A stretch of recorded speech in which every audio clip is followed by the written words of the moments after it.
des fois, quand je circule sur l'Internet et que je vois certaines informations là, ça me fait un peu marrer. D'habitude, Européens, les Occidentaux, c'est-à-dire les gens des pays un peu développés, accusent les dirigeants africains d'être corrompus, que la corruption a tellement s'installé chez nous que on est tellement imbibé dedans. Ben, je suis tombé sur une vidéo aujourd'hui, là, ça m'a fait beaucoup marrer. C'est une vidéo du Canada où il y a un procès, on accuse un ancien ministre de ne plus faire partie du gouvernement, de ne plus être au poste, mais il continue toujours pas bénéficier des avantages du gouvernement. Ne riez pas, suivez ça avec moi. J'ai les résultats. Bonjour, Monsieur le ministre, et à vous, à toute votre équipe. J'ai ici les réponses à une demande d'accès à l'information que nous avons faite récemment sur les frais de déplacement de garde du corps de la première ministre et du ministre de l'Économie, de l'Innovation et de l'Énergie pendant la course à la direction de la CAQ, alors qu'il n'était plus ministre, mais qu'il continuait de bénéficier des privilèges généralement octroyés aux ministres, voiture de fonction et garde du corps. Alors, pour la voiture, c'est autour de 9 000 $ chacun. Et pour les salaires des gardes du corps, c'est au minimum 40 000 $ pour la première ministre et au minimum 37 000 $ pour le ministre de l'Économie, de l'Innovation et de l'Énergie. Est-ce que vous trouvez approprié que ce soit les Québécois et les Québécoises à même leurs taxes et impôts qui aient payé ces frais-là plutôt que la Coalition Avenir Québec avec ses propres fonds? Monsieur le ministre.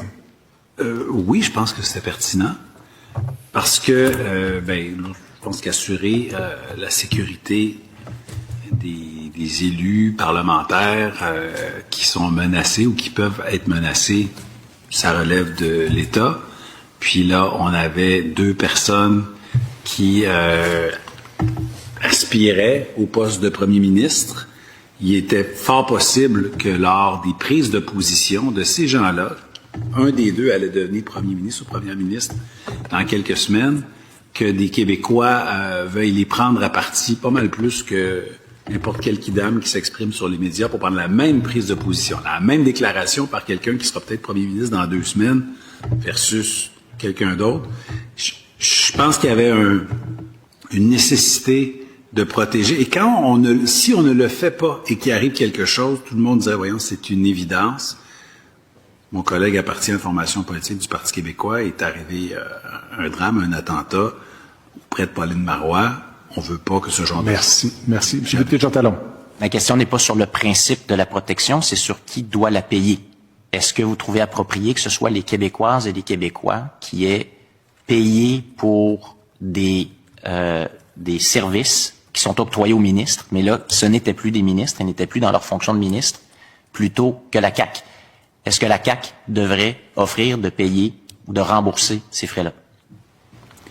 Monsieur le ministre. Je pense qu'il était pertinent dans ce cas-là que ce soit l'État, parce que c'était des élus et justement des gens qui, un des 2 allait devenir premier ministre, donc je pense que c'était pas comme quelqu'un, un simple citoyen, mais bien quelqu'un qui risquait d'être menacé, un aspirant premier ministre, une aspirante première ministre, qui risquait d'être menacé, peut-être l'ont-ils été, puis on l'a même pas su. Il y a peut-être eu des interventions on l'a même pas su. On sait que les gardes du corps et leur équipe, très très souvent, agissent sans qu'on ne le voie. Et je pense que c'était pertinent dans ce cas-là. Je pense que les Québécois s'attendent à ça dans une démocratie saine. Oui. Monsieur le député, oui. Est-ce qu'il y a des éléments dans les lois du Québec qui prévoient ça spécifiquement actuellement, ou c'est la décision discrétionnaire de votre gouvernement d'avoir fait payer ces frais-là par l'État? Et si c'est votre décision discrétionnaire, est-ce que ça devrait s'étendre à toutes les courses à la direction et pas seulement les courses à la direction gouvernementale? Monsieur le ministre. Ce n'est pas une décision à laquelle j'ai été partie. Vous me demandez mon avis sur une décision. Je l'ai donnée. Cette décision-là a été prise, j'imagine, par le cabinet du premier ministre. passé, celui qui était en fonction. Je peux pas, honnêtement, je m'avancerai pas sur cette prise de décision-là. J'ai pas l'information, donc je préfère ne pas prendre position et ne pas divulguer l'information que j'ai pas, évidemment. 30 secondes, Monsieur le député.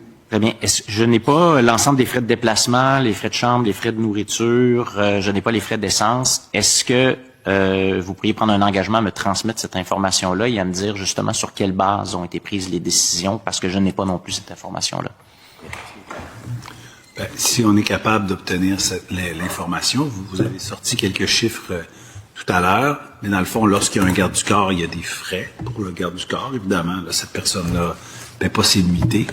Je vais faire le maximum, demander aux équipes de rendre disponible tout ce qui peut l'être. Et vous avez bien sûr fait parvenir ça à la commission.